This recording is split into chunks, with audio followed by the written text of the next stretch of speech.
अर्जुन, मेरा मन बहुत विचलित है। हस्तिनापुर में बुरे संकेत दिख रहे हैं। तुम्हें तुरंत द्वारका जाना होगा। जो आज्ञा महाराज, मैं अभी निकलता हूँ।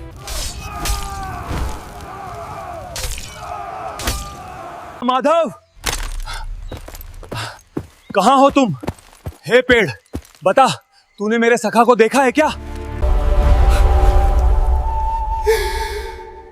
जब कुरुक्षेत्र की भूमि रक्त से लाल थी और इतिहास का सबसे विनाशकारी युद्ध समाप्त हुआ, तब हस्तिनापुर की महारानी गांधारी अपने 100 पुत्रों के शवों पर विलाप कर रही थी। उस असहनीय पीड़ा में उनकी नजर उस व्यक्ति पर पड़ी जिसे वह इस पूरे विनाश का कारण मानती थी, भगवान श्री कृष्ण। क्रोध और दुख से भरी आंखों से उन्होंने श्री कृष्ण को श्राप दिया, हे कृष्ण, जैसे तुमने मेरे कुल का नाश होते हुए देखा है, वैसे ही तुम अपने यदुवंश का भी सर्वनाश देखोगे। आज से ठीक 36 वर्ष बाद तुम्हारे कुल के लोग एक दूसरे को मारकर खत्म हो जाएंगे और तुम असहाय होकर ये सब देखोगे। भगवान कृष्ण ने उस श्राप को सिर झुकाकर स्वीकार कर लिया। समय बीता और ठीक 36 वर्ष बाद गांधारी का श्राप सच साबित हुआ। प्रभास क्षेत्र में यदुवंशी आपस में ही लड़कर नष्ट हो गए। जब पूरा यदुवंश समाप्त हो गया और स्वयं भगवान श्री कृष्ण ने जरा नामक शिकारी के बाण का बहाना लेकर अपनी देह त्याग दी, तो क्या आपने कभी सोचा है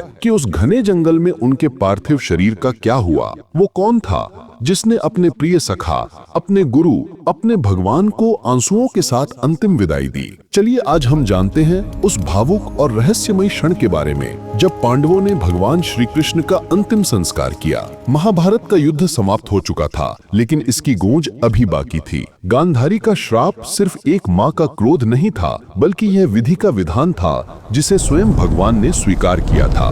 भगवान कृष्ण जानते थे कि यदुवंशियों ने अपनी शक्ति और समृद्धि के अहंकार में धर्म का मार्ग छोड़ दिया था। उनका विनाश आवश्यक हो गया था। श्राप के बाद 36 साल बीत गए। द्वारका में अपशकुन होने लगे। एक दिन कुछ यादव कुमारों ने अहंकार और नशे में चूर होकर पिंडारक क्षेत्र में तपस्या कर रहे ऋषियों का अपमान किया। उन्होंने कृष्ण के पुत्र सांब को एक स्त्री का वेश पहनाकर ऋषियों से पूछा कि इसके गर्भ से क्या पैदा होगा। क्रोधित ऋषियों ने श्राप दे दिया कि सांब एक ऐसे लोहे के मूसल को जन्म देगा जो पूरे यदुवंश का नाश कर देगा। ये सुनकर सभी यादव डर गए। राजा उग्रसेन के आदेश पर उस मूसल को पीसकर उसका चूर्ण प्रभास क्षेत्र के समुद्र में फेंक दिया गया। लेकिन उस चूर्ण से समुद्र तट पर एक खास तरह की घास उगाई जो किसी हथियार की तरह नुकीली और धारदार थी। उस मूसल का एक छोटा सा टुकड़ा बच गया जिसे एक मछली ने निगल लिया। वो मछली जरा नाम के एक शिकारी को मिली जिसने उस लोहे के टुकड़े को अपने बाण की नोक पर लगा लिया। आखिरकार वो दिन भी आ गया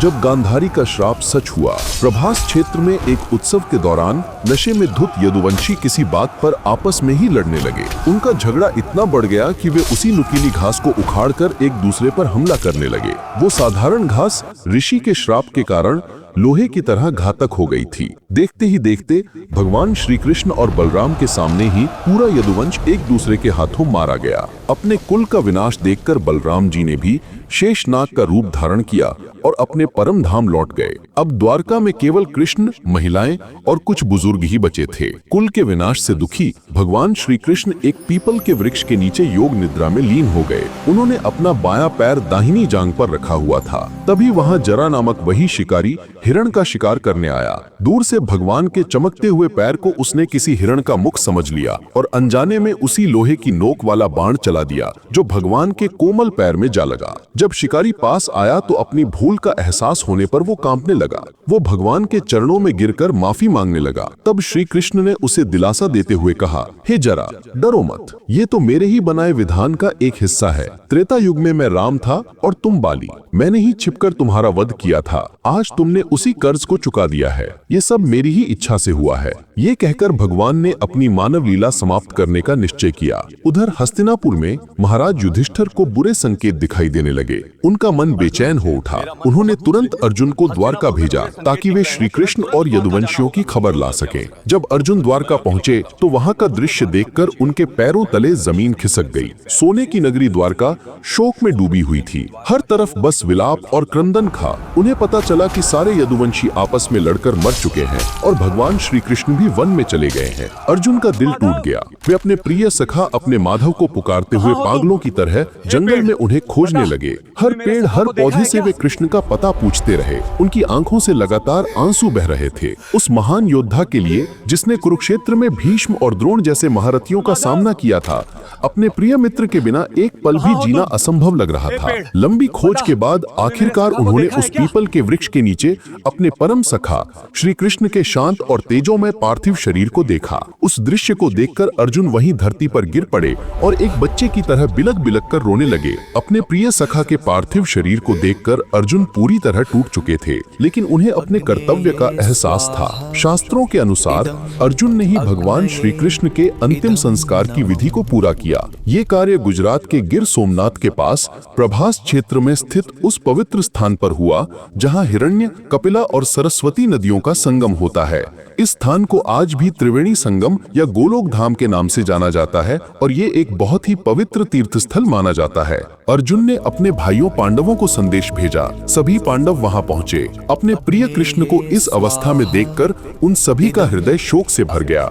उन्होंने पूरे विधि विधान और श्रद्धा के साथ चंदन की लकड़ियों की चिता तैयार की। जिस कृष्ण ने जीवन भर उनका मार्गदर्शन किया था, जिनके एक इशारे पर ब्रह्मांड चलता था, आज उनका पार्थिव शरीर शांत पड़ा था। पांडवों ने आंसू भरे नेत्रों से अपने प्रिय सखा के शरीर को चिता पर रखा। मंत्रोच्चार के साथ अर्जुन ने चिता को मुखाग्नि दी। आग की लपटें आसमान छूने लगी। पांडव हाथ जोड़े नम आंखों से ये सब देख रहे थे। उनके मन में कृष्ण के साथ बिताया हर एक पल घूम रहा था। लाक्षागृह से उनकी रक्षा करना, द्रौपदी के चीरहरण में लाज बचाना और कुरुक्षेत्र के मैदान में गीता का वो अद्भुत ज्ञान देना। आज उनका वो सखा, गुरु और रक्षक अपनी मानव लीला समाप्त करके जा रहा था। ये क्षण महाभारत की कथा के सबसे मार्मिक और दिल को छू लेने वाले क्षणों में से एक है। लेकिन कहानी यही खत्म नहीं होती। अंतिम संस्कार से जुड़ी एक ऐसी मान्यता है जो आज भी भगवान जगन्नाथ की परंपरा का एक अभिन्न अंग मानी जाती है। कहा जाता है कि जैसे ही अग्नि ने भगवान के दिव्य शरीर को अपने में समा लिया,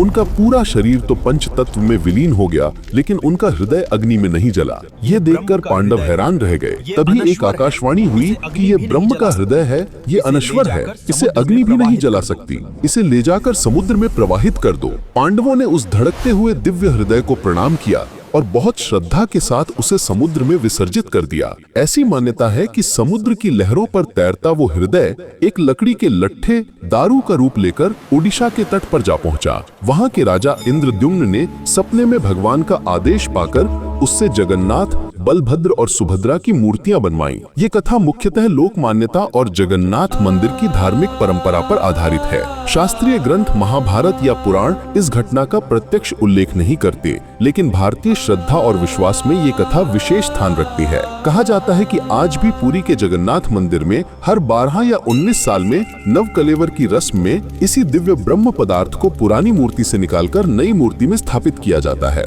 भगवान श्री कृष्ण की ये लीला हमें सिखाती है कि शरीर नश्वर है, लेकिन आत्मा और प्रेम अमर है। उनका धड़कता हुआ हृदय इस बात का प्रतीक है कि उनका ज्ञान, उनका प्रेम और उनकी दिव्यता आज भी हमारे बीच मौजूद है। अगर आप भी भगवान श्री कृष्ण की इस भावुक लीला को सुनकर श्रद्धा से भर गए हैं, तो कमेंट में जय श्री कृष्ण लिखकर अपनी भावनाएं जरूर व्यक्त करें। और ऐसी ही अद्भुत और ज्ञानवर्धक पौराणिक कथाओं से जुड़े रहने के लिए हमारे चैनल को सब्सक्राइब करना ना भूलें। बेल आइकॉन को भी दबाएं ताकि आपको हमारे हर नए वीडियो की जानकारी सबसे पहले मिले।